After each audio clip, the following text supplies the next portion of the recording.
पाकिस्तानी इलाकों में भारतीय दहशतगर्दी का सिलसिला जारी है और जैसे ही आप थोड़ा सा भी मौका अपने दुश्मन को दें और वो वार ना करे, ये हो नहीं सकता। आज औरकज़ई एजेंसी के अंदर एक ऑपरेशन के दौरान जहां वो भारतीय फितना जो था वो खारजी फितने को मारा गया, वहीं पे पाकिस्तानी फ़ौज के 11 जवान शहीद हुए हैं, जिसमें कर्नल जुनैद तारिक और मेजर तैयब राहत दोनों शामिल हैं। दोनों जवान अफसरान हैं और पिंडी से उनका ताल्लुक़ है। अल्लाह पाक उनके दर्जात बुलंद फरमाए। और ये सिलसिला रोकने के लिए पूरी कौम को मिलकर जिद्दोजहद करनी पड़ेगी। डिटर्मिनेशन रहना चाहिए, कहीं पे भी थोड़ी सी भी आपकी कमज़ोरी नज़र नहीं आनी चाहिए और ऐसा तरीकाकार अपनाना चाहिए कि दुश्मन को वार करने का मौका न मिले। और पाकिस्तान में रोज़ाना जिस रफ्तार से ये वाक़यात हो रहे हैं, बहुत ही अफसोसनाक है और हमारा उसके ऊपर लापरवाही बरतना उससे भी ज़्यादा अफसोसनाक है।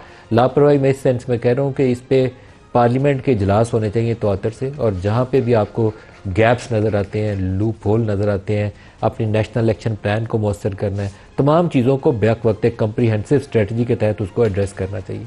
आज कोर कमांडर्स कॉन्फ्रेंस भी थी और कोर कमांडर्स कॉन्फ्रेंस का जो एलामिया है उसके अंदर भी ये जो भारतीय बयानात है उसके ऊपर भी तशवीश का इजहार किया गया और ये भी कहा गया कि भारतीय जारियत का फैसला कुन और फौरी जवाब दिया जाएगा।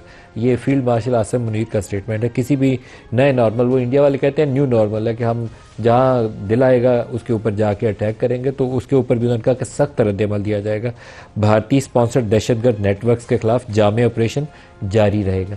ये एक सिचुएशन है जहाँ पर बलूचिस्तान के अंदर भी और केपी के अंदर भी बेशतर इलाके पाकिस्तान के जो हैं इस वक्त वो सेटल्ड नहीं, अनसेटल्ड है।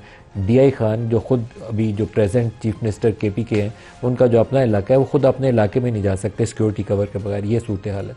लेकिन इस तमाम तनाजुर में ही एक डेवलपमेंट हुई है। आज इमरान खान की कोर्ट के अंदर पेशी थी, उन्होंने इस औरकज़ई एजेंसी वाले वाक़े का भी जिक्र किया, जो 11 शोधा है उनका भी तज़किरा किया, लेकिन उन्होंने कहा कि ये मिलिट्री ऑपरेशन से इसका हल नहीं निकलेगा। और अली अमीन क्योंकि साथ मिलकर ऑपरेशन करवाए जा रहे हैं जो इमरान खान की पॉलिसी से मुतसादम है, उनका ख्याल यह है कि अफ़गानिस्तान से और बाकी लोगों से मुज़ाकरात करने चाहिए, तो इसीलिए उन्होंने अली अमीन को फौरी तौर पर इस्तीफ़ा देकर हुक्म दिया कि इस्तीफ़ा दे दें और नामज़द कर दिया सुहेल अफरीदी को, जो जिनका ताल्लुक़ खैबर से है। ये एक नई डेवलपमेंट है कि जो फॉर्मर फाटा एरियाज़ हैं उनसे इसका ताल्लुक़ है खैबर का, तो खैबर से मुंतखब एक MPA जो हैं वो चीफ मिनिस्टर केपी की पोजीशन के लिए उनको पाकिस्तान तहरीक इंसाफ ने नॉमिनेट कर दिया।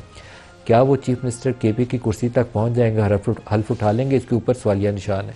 93 प्रेजेंट स्ट्रेंथ है जो PTI की हुकूमत है, उसमें से 35 ऐसे अरकान हैं जो इंडिपेंडेंट हैं, और इंडिपेंडेंट स्टेटस के साथ पाकिस्तान में किसी की वफादारी तब्दील करना ये अफसोसनाक पहलू है। लेकिन पाकिस्तानी सियासत की ये रीत और रवायत रही है।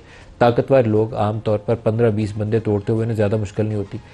पार्टियों के अंदर से निशान के टिकट के होते हुए भी वो तरीकाकार चोर रास्ता निकल आता है, लेकिन यहाँ तो है ही इंडिपेंडेंट है। तो इमरान खान के इस फैसले का उनकी अपनी सियासत पे और पाकिस्तानी सियासत पे क्या असरात मुरतब होंगे, उसको आज के प्रोग्राम में डिस्कस करेंगे।